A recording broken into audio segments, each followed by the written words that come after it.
ವಿಶ್ವ ಬ್ಯಾಂಕ್ ನೆರವಿನಿಂದ 2,000 ಕೋಟಿ ವೆಚ್ಚದಲ್ಲಿ ರಾಜ್ಯ ಕಾಲುವೆ ಅಭಿವೃದ್ಧಿ ಮಾಡಲಾಗುತ್ತೆ. ಚಿನ್ನಸ್ವಾಮಿ ಸ್ಟೇಡಿಯಂ ಕಾಲ್ತುಳಿತದಿಂದ ಸರ್ಕಾರ ಎಚ್ಚೆತ್ತುಕೊಂಡಂಗೆ ಕಾಣಿಸ್ತಾ ಇದೆ. ಹಾಗಾಗಿ ಬೆಂಗಳೂರಿಗೆ ಮತ್ತೊಂದು ಬಂಪರ್ ಇದು, ಮತ್ತೊಂದು ಸ್ಟೇಡಿಯಂ ಅಲರ್ಟ್ ಆಗಿದೆ. ಮತ್ತೊಂದು ಅದೇ ಮಾದರಿಯಲ್ಲಿ ಬೆಂಗಳೂರಿನ ಹೊರವಲಯದ ಆನೇಕಲ್ನಲ್ಲಿ ಒಂದು ಸ್ಟೇಡಿಯಂ ಮಾಡಬೇಕು ಅಂತ ಸರ್ಕಾರ ಪ್ಲಾನ್ ಮಾಡಿಕೊಂಡಿದೆ. ಅಂತಾರಾಷ್ಟ್ರೀಯ ಕ್ರಿಕೆಟ್ ಕ್ರೀಡಾಂಗಣ ನಿರ್ಮಾಣ ಮಾಡುವುದಾಗಿ ಘೋಷಣೆಯನ್ನು ಮಾಡಿದ್ದಾರೆ. ಇದು ಖಂಡಿತವಾಗೂ ಕ್ರಿಕೆಟ್ ಪ್ರೇಮಿಗಳಿಗೆ ಖುಷಿಯನ್ನು ಕೊಡುತ್ತೆ. 80,000 ಆಸನ ಸಾಮರ್ಥ್ಯವುಳ್ಳ ಸ್ಟೇಡಿಯಂ ಅಂತೆ. ಖಂಡಿತವಾಗ್ಲೂ ಅದ್ಭುತವಾಗಿರುತ್ತೆ. ಇಂಟರ್ನ್ಯಾಷನಲ್ ಮ್ಯಾಚ್ಗಳನ್ನು ನಡೆಸೋಕೆ ಇದು ಖಂಡಿತ ಅನುಕೂಲ ಆಗುತ್ತೆ. KHB ಸೂರ್ಯ ಕ್ರೀಡಾಗ್ರಾಮ ಹೆಸರಲ್ಲಿ ಇದನ್ನು ನಿರ್ಮಾಣ ಮಾಡಲಾಗುತ್ತೆ. ಕರ್ನಾಟಕ ಗೃಹ ಮಂಡಳಿ ವತಿಯಿಂದ ಇದನ್ನು ನಿರ್ಮಿಸಲಾಗುತ್ತೆ. ಚಿನ್ನಸ್ವಾಮಿ ಸ್ಟೇಡಿಯಂ ಈಗಾಗಲೇ ಅನಾಹುತ ಆಗಿತ್ತು. ಸರ್ಕಾರ ಎಚ್ಚೆತ್ತುಕೊಂಡು ಮತ್ತೆ ಅದಕ್ಕೆ ಇನ್ನೊಂದು ಸ್ಟೇಡಿಯಮನ್ನು ಮಂಜೂರು ಮಾಡ್ತಾ ಇದೆ ಆನೇಕಲ್ನ ಸುತ್ತಮುತ್ತ. ಇದು 40,000 ಆಸನವುಳ್ಳ ಒಂದು ಸ್ಟೇಡಿಯಂ ಆಗುತ್ತೆ. ಖಂಡಿತ ಅಂತಾರಾಷ್ಟ್ರೀಯ ಮ್ಯಾಚ್ಗಳು ಆಡಲಿಕ್ಕೆ ಇದು ಅನುಕೂಲ ಆಗುತ್ತೆ ಮತ್ತು ಸರ್ಕಾರಕ್ಕೂ ಕೂಡ ಒಳ್ಳೆಯ ಇನ್ಕಮ್ ಕೂಡ ಇದು ಬರುತ್ತೆ. ಒಂದು ಅತ್ಯಾಧುನಿಕ ಮಾದರಿಯಲ್ಲಿ ಇದನ್ನು ನಿರ್ಮಾಣ ಮಾಡಲಾಗುತ್ತೆ ಅಂತ ಈಗಾಗಲೇ ಸರ್ಕಾರ ಕೂಡ ಖಚಿತಪಡಿಸಿದೆ. ಜನಸಂದಣಿ ಏನಿಲ್ಲಿ ಜಾಸ್ತಿ ಆಗ್ತಾ ಇತ್ತು, ಸುಮಾರು 35,000-40,000 ಸಾವಿರ ಅಷ್ಟೇ ಇದು. ಇನ್ನು ಕಾಲೇಜುಗಳಲ್ಲಿ ಮತ್ತೆ ಚುನಾವಣೆ ಆರಂಭ ಆಗುತ್ತೆ. ಕಾಲೇಜು ವಿವಿಗಳಲ್ಲಿ ಮತ್ತೆ ಚುನಾವಣೆ ನಡೆಸಲಿಕ್ಕೆ ನಿರ್ಧಾರವನ್ನು ಕೂಡ ತೆಗೆದುಕೊಳ್ಳಲಾಗಿದೆ. ವಿದ್ಯಾರ್ಥಿಗಳಲ್ಲಿ ನಾಯಕತ್ವದ ಗುಣ ಬೆಳೆಸಲು ಈ ತೀರ್ಮಾನವನ್ನು ತೆಗೆದುಕೊಳ್ಳಲಾಗಿದೆ. 1989-90 ಅವಧಿಯಲ್ಲಿ ಈ ಎಲೆಕ್ಷನ್ಗೆ ಕಡಿವಾಣ ಹಾಕಲಾಗಿತ್ತು. ಯಾಕಂದರೆ ಬೆಂಗಳೂರಿನ ಕೆಲವು ಕಾಲೇಜ್ ಕ್ಯಾಂಪಸ್ಗಳಲ್ಲಿ ಹಿಂಸಾಚಾರ ಆಗಿತ್ತು, ಹೊಡೆದಾಡಿಕೊಂಡಿದ್ರು, ರಕ್ತಪಾತ ಆಗಿತ್ತು. ಅಲ್ಲಿಂದ ಸ್ಟಾಪ್ ಮಾಡಿದರು. ಕಾಲೇಜು ಏನು ಕ್ಯಾಂಪಸ್ ಚುನಾವಣೆಗಳಿಗೆ ನಿಷೇಧವನ್ನು ಆ ಟೈಮ್ನಲ್ಲಿ ಹೇರಲಾಗಿತ್ತು. ಈಗ ಮತ್ತೆ ಆರಂಭ ಮಾಡಲಾಗುತ್ತೆ ಅಂಥೇಳಿ ಸರ್ಕಾರ ದೃಢಪಡಿಸಿದೆ. ಕಾಲೇಜುಗಳಲ್ಲಿ ಇನ್ನು ಮುಂದೆ ಚುನಾವಣೆ ನಡೆಯುತ್ತೆ. ಅದಕ್ಕೆ ಅದರದೇ ಆದಂಥ ಕೆಲವೊಂದಿಷ್ಟು ಗೈಡ್ಲೈನ್ಸ್ಗಳನ್ನು ಕೊಡುವಂಥ ಸಾಧ್ಯತೆಗಳಿದ್ದಾವೆ. ಇದ್ರ ಬಗ್ಗೆ ನಾವು ಕೂಡ ಚರ್ಚೆನ ಮಾಡಿದ್ವಿ. ವಿದ್ಯಾರ್ಥಿಗಳ ಅಭಿಪ್ರಾಯವನ್ನು ಕೇಳಿದ್ವಿ.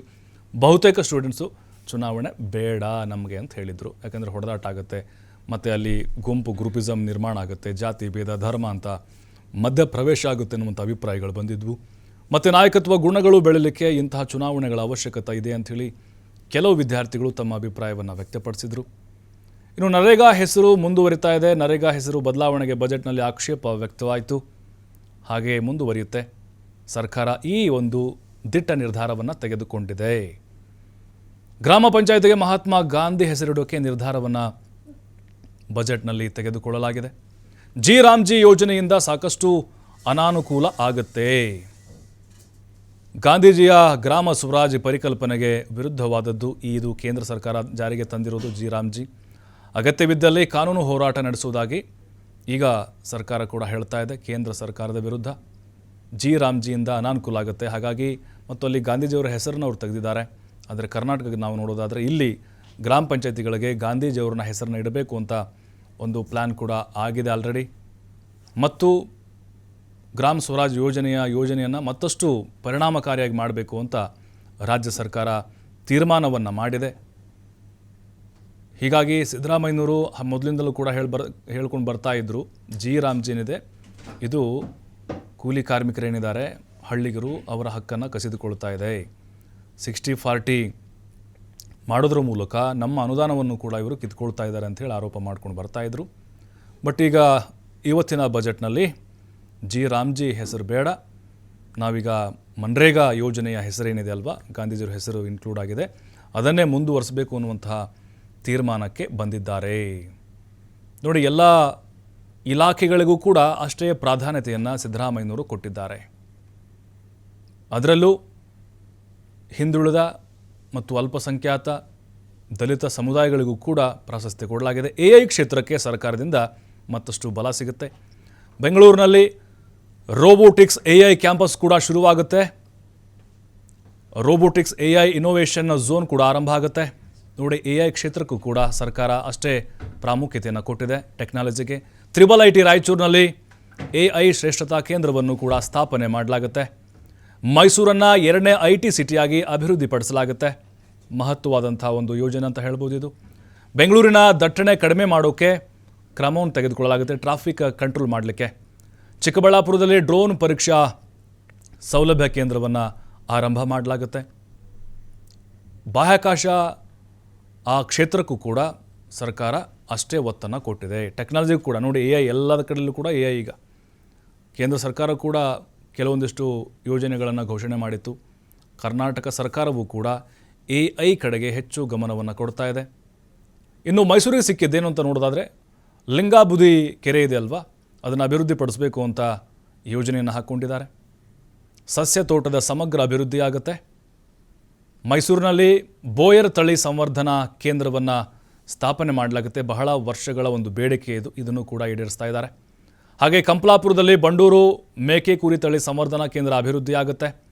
ಭಾಳಷ್ಟು ಡಿಮ್ಯಾಂಡ್ ಇತ್ತು ರೈತರದ್ದು. ವಿಮಾನ ನಿಲ್ದಾಣದ ಬಳಿ KIDB ವತಿಯಿಂದ ಏರೋಸ್ಪೇಸ್ ಪಾರ್ಕ್ ಅಭಿವೃದ್ಧಿ ಆಗುತ್ತೆ. ಮೈಸೂರಿನ ಜಯದೇವ ಆಸ್ಪತ್ರೆ ಹಾಸಿಗೆ 400ರಿಂದ 600ಕ್ಕೆ ಏರಿಕೆ ಮಾಡಲಾಗುತ್ತೆ. ಇದು ಖಂಡಿತವಾಗ್ಲೂ ಸಾರ್ವಜನಿಕರಿಗೆ ಸೌಲಭ್ಯ ಉತ್ತಮವಾಗಿ ಸಿಗುತ್ತೆ. 180 ಕೋಟಿ ರೂಪಾಯಿ ವೆಚ್ಚದಲ್ಲಿ ಮೈಸೂರಿನ ಜಯದೇವ ಆಸ್ಪತ್ರೆನ ಮೇಲ್ದರ್ಜೆಗೇರಿಸ್ತಾರೆ. ಹಾಗೆ ಬಂಬೂ ಬಜಾರ್ ಆಗಿರ್ಬೋದು, ಕಾಟನ್ ಮಾರ್ಕೆಟ್ ಕೇಂದ್ರಗಳಲ್ಲಿ ಕಮರ್ಷಿಯಲ್ ಬಿಲ್ಡಿಂಗ್ಗಳನ್ನು ನಿರ್ಮಾಣ ಮಾಡಲಾಗುತ್ತೆ. SC/ST ಸಮುದಾಯದ ಉದ್ಯೋಗಸ್ಥ ಮಹಿಳೆಯರಿಗೆ ವಸತಿ ನಿಲಯ ಕೂಡ ಓಪನ್ ಮಾಡಲಾಗುತ್ತೆ ಅಂತ ಇವತ್ತಿನ ಬಜೆಟ್ನಲ್ಲಿ ಘೋಷಣೆ ಮಾಡಿದ್ದಾರೆ. ಸಿದ್ದರಾಮಯ್ಯನವರು ತಮ್ಮ ತವರು ಮೈಸೂರಿಗೂ ಕೂಡ ಬಂಪರ್ ಗಿಫ್ಟನ್ನು ಕೊಟ್ಟಿದ್ದಾರೆ ಅಂತ ಹೇಳ್ಬೋದು. ಅದರಲ್ಲೂ ಬಹಳ ವರ್ಷಗಳಿಂದ ಏರೋಸ್ಪೇಸ್ ಮಾಡಬೇಕು ಅಂತಿತ್ತು. 5 kg ಬದಲು ಇನ್ನು ಮುಂದೆ ಇಂದಿರಾ ಆಹಾರ ಕಿಟ್ಟನ್ನು ಕೊಡಲಾಗುತ್ತೆ. ಸ್ವಲ್ಪ ಬದಲಾವಣೆ ಮಾಡಿದ್ದಾರೆ. ಈಗ ತೊಗರಿ ಬೇಳೆ ಆಗಿರ್ಬೋದು, ಸಕ್ಕರೆ, ಉಪ್ಪು, ಅಡುಗೆ ಎಣ್ಣೆ ಕಿಟ್ಟನ್ನು ಕೊಡಲಾಗುತ್ತೆ.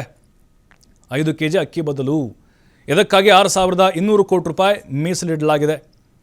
ಚಿಲ್ಲರೆ ಮತ್ತು ಸಗಟು ಲಾಭಾಂಶದ ನೇರ ಪಾವತಿ ಆಗುತ್ತೆ. ಇಲ್ಲಿ AI ಆಧಾರಿತ ಸ್ಮಾರ್ಟ್ ಅನ್ನವಾಣಿಯನ್ನು ಸರ್ಕಾರ ಜಾರಿ ಮಾಡಲಾಗುತ್ತೆ. ಈಗ 10 kg ಅಕ್ಕಿ ಏನಿತ್ತಲ್ವ, ಅದರಲ್ಲಿ 5 kg ಕಡಿತ ಮಾಡ್ತಾರೆ. ಅದರ ಬದಲಾಗಿ ಇನ್ನಿತರ ಧಾನ್ಯಗಳನ್ನು ಕೊಡಲಿಕ್ಕೆ, ಅಂದರೆ ಇಂದಿರಾ ಆಹಾರ ಕಿಟ್ ಅಂತ ಅದಕ್ಕೆ ಹೆಸರಿಟ್ಟಿದ್ದಾರೆ. 5 kg ಅದರಲ್ಲಿರುತ್ತೆ. ತೊಗರಿ ಬೇಳೆ ಇರುತ್ತೆ, ಸಕ್ಕರೆ ಇರುತ್ತೆ, ಉಪ್ಪಿರುತ್ತೆ ಮತ್ತು ಅಡುಗೆ ಎಣ್ಣೆ ಇರುತ್ತೆ.